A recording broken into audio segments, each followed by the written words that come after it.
সম্মানিত আশিকে রাসূলেরা মূলত একজন তরিকতের সাধককে ধাপে ধাপে পর্যায়ক্রমে সাধনার পথ ধরে মোর্শেদের সুনির্দিষ্ট পন্থায় চলে তার ভেতরের নানাবিধ দোষ ত্রুটি দূর করত চারিত্রিক উৎকর্ষতা সাধিত হয়ে থাকে।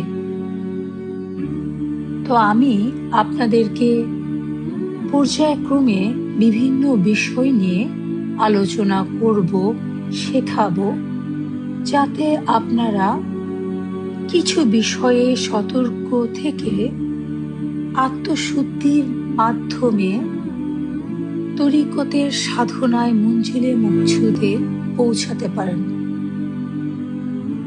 আজকের বিষয় হলো আধ্যাত্মিক অগ্নি পরীক্ষা ও মুর্শিদের কদমে পরিপূর্ণ আত্মসমর্পণ। তরিকতের সাধনা মূলত কোনো সুগম বা মসৃণ পথ নয়, এটি মূলত এক কঠোর পরীক্ষা ক্ষেত্র। এই পথের প্রতিটি বাঁকে রাব্বুল আলামিন বান্দার ঈমান, বিশ্বাস ও ধৈর্যের পরীক্ষা করে থাকেন। তরিকতের নিগূঢ় সাধনা কালে পরীক্ষা ব্যতীত সাধকের আত্মিক উন্নতি সম্ভব নয়। অথচ অনেক জাকের ভাই বোনেরা প্রায়শই ব্যাকুল হয়ে প্রশ্ন করেন, আমি নিয়মিত আমল জিকির করা সত্ত্বেও আমার জীবনে এত বিপর্যয় কেন? এত বালা মুসিবত আমাকে ঘিরে আছে কেন? বস্তুত আধ্যাত্মিকতার নিয়মে এটা অবধারিত। আপনি যখন পরিপূর্ণভাবে রাব্বুল আলামিনের ইবাদতে নিমগ্ন হন, তখন আল্লাহর বিশেষ রহমতের দৃষ্টি আপনার ওপর নিপতিত হয় এবং তিনি আপনাকে পরীক্ষার সম্মুখীন করে থাকেন। এই প্রসঙ্গে পবিত্র কোরআনে রাব্বুল আলামিন ইরশাদ করেন, মানুষ কি মনে করে যে আমরা ঈমান এনেছি? বললে তাদেরকে পরীক্ষা না করে ছেড়ে দেওয়া হবে? সূরা আল আনকাবুত আয়াত 2। যদি আপনি খোদাই পরীক্ষায় ছোট থেকে মাঝারি, মাঝারি থেকে বড়, বড় থেকে বৃহত্তম পরীক্ষায় মুর্শিদে কামেলের উপর পূর্ণ বিশ্বাসে, চরম ধৈর্যে টিকে থাকতে পারেন, বিনা বাক্যে, বিনা চিন্তায়, বিনা প্রশ্নে আপনার উপর অর্পিত গোলামি আমল করে যেতে পারেন, তবে আপনি তরিকতের ছোট থেকে বড়, বড় থেকে বৃহত্তম মোকামে উন্নীত হবার জন্য তৈরি হতে থাকবেন এবং আল্লাহ আপনার জন্য যে নিয়ামত ও সৌভাগ্য নির্ধারিত করে রেখেছেন তা তিনি আপনাকে দান করবেন।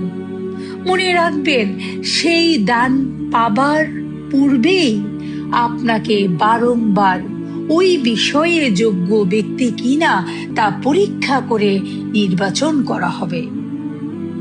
কিন্তু আপনি যদি সাময়িক ঝড়ে বিপর্যস্ত হয়ে পড়েন, রাব্বুল আলামিনের প্রতি প্রগাঢ় বিশ্বাস আমল থেকে বিচ্যুতি হন, তবে সেই মহিমান্বিত সৌভাগ্য থেকে আপনি চিরতরে বঞ্চিত হয়ে পড়বেন।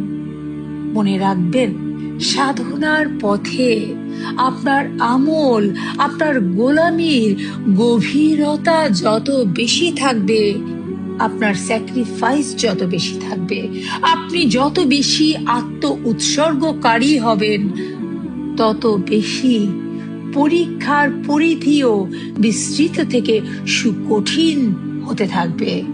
ক্ষুদ্র থেকে বৃহৎ, বৃহৎ থেকে বৃহত্তম।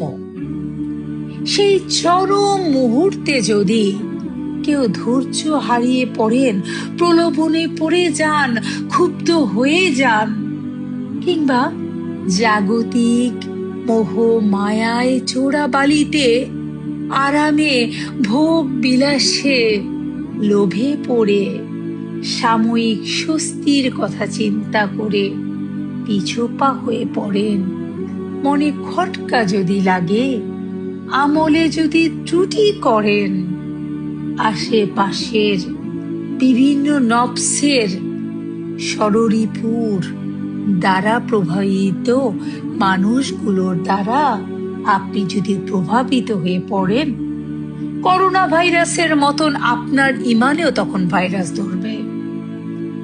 কখনো সাময়িক স্বস্তি, সাময়িক শান্তি, সাময়িক প্রলোভন আপনার অন্তরকে মোহগ্রস্ত করে ফেলে, যার দরুন আপনি এই ক্ষণস্থায়ী আরাম, ক্ষণস্থায়ী প্রলোভনের অন্তরালে কত বড় নিয়ামত আপনি যে অর্জন করতে পারবেন। ছোট ছোট পরিত্যাগ, ছোট ছোট আত্ম উৎসর্গ, ছোট ছোট আরাম, ছোট ছোট পার্থিব প্রলোভন একটা একটা করে যদি বাদ দিতে পারেন, মানুষকে দেখাবার জন্য নয়, মনে মনে সেই রাহমাতুল্লিল আলামিনকে স্মরণ করুন, মনে মনে সেই রাব্বুল আলামিনকে স্মরণ করুন, করে মনের সেই প্রলোভন, মনের সেই পাপ, মনের সেই দুনিয়াদারি মোহ থেকে আত্মাকে পবিত্র করে দিন। যে কাজ করলে দয়াল দরদি মুর্শিদ কেবরাজান জাহেরিতে থাকলে কষ্ট পেতেন, রাহমাতুল্লিল আলামিন যে কাজ পছন্দ করেন না, রাব্বুল আলামিন যা নিষেধ করেছেন, সেই বিষয়ে সর্বদা সতর্ক থাকুন। মনকে পবিত্র রাখুন। মনেও এমন কিছু চিন্তা করা যাবে না যা রাব্বুল আলামিন পছন্দ করেন না।